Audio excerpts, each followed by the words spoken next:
బీసీలకు 42% రిజర్వేషన్ ప్రకటించిన తర్వాతనే ఎన్నికలు జరపాలని బీఆర్ఎస్పై రాష్ట్ర నాయకులు కంచల రవిగౌడ్ డిమాండ్ చేశారు. ఈరోజు జిల్లా కేంద్రంలో తెలంగాణ భవనంలో ఏర్పాటు చేసిన మీడియా సమావేశంలో మాట్లాడుతూ బీసీలకు 42% కోటా కేటాయిస్తూ విడుదల చేసిన జీవో 9 రద్దు చేసే కుట్రలు జరుగుతున్నాయని, హైకోర్టు స్టే కారణంగా ప్రభుత్వ బాధ్యతలను బీఆర్ఎస్పై నెట్టి తప్పించుకునే ప్రయత్నం చేస్తుందని విమర్శించారు. ఈ కార్యక్రమంలో మట్టి శ్రీనివాస్, కోడం వెంకటేశం, శివరాం, కాసల్ల శ్రీనివాస్, మొగిలి పరశురాములు, సంతోష్, కర్ర గంగాధర్ మరియు తదితరులు పాల్గొన్నారు.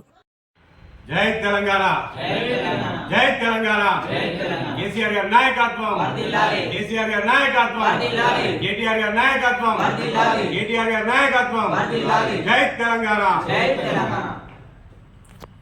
ఈ కాంగ్రెస్ ప్రభుత్వం, కాంగ్రెస్ పార్టీ బీసీలను కళ్ళబొల్లి మాటలు చెప్పి అధికారంలోకి వచ్చిన కాంగ్రెస్ ప్రభుత్వం 42% బీసీ రిజర్వేషన్ ఇస్తామని చెప్పి ఇప్పుడు జీవో నెంబర్ 9తో స్థానిక ఎలక్షన్లో 42% ఇస్తా అని చెప్పడం జరిగింది.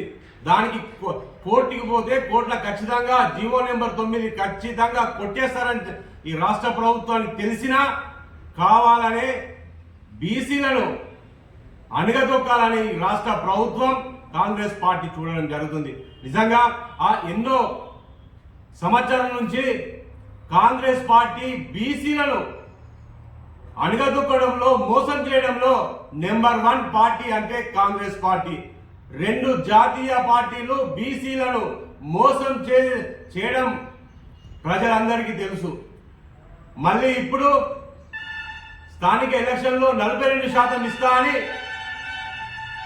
కాంగ్రెస్ ప్రభుత్వం ప్రకటన చేసి జీవో నెంబర్ 9తో వస్తే కొంతమంది అగ్రనాయకులు, అగ్రకుల వాళ్ళు మళ్ళీ కోర్టుకు పోయి ఆపేయడం, స్టే తీసుకొచ్చడం చాలా దురదృష్టం. నిజంగా ఆనాడు తెలంగాణ తొలి ముఖ్యమంత్రి కేసీఆర్ గారు బీసీలకు ఎంతో మేలు చేసిన వ్యక్తి అంటే కేసీఆర్ గారు.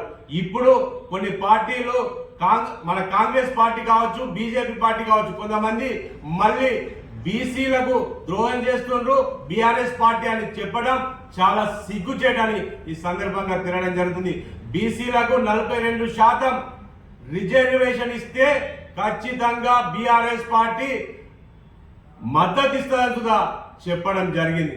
కానీ ఇక్కడ ప్రజలను, మన బీసీ బిడ్డలను చాలా అవమానపరుస్తూ ఎంతో మంది బీసీలను వాళ్ళు ఎదుగుతుంటే ఓర్వలేకనే కాంగ్రెస్ పార్టీ మేమేమనంటే బీసీల పట్ల సిద్ధశుద్ధితో ఉన్నామని చెప్తారు. ఎక్కడ మీరు ఉన్నారని ఈ సందర్భంగా అనడం జరుగుతుంది.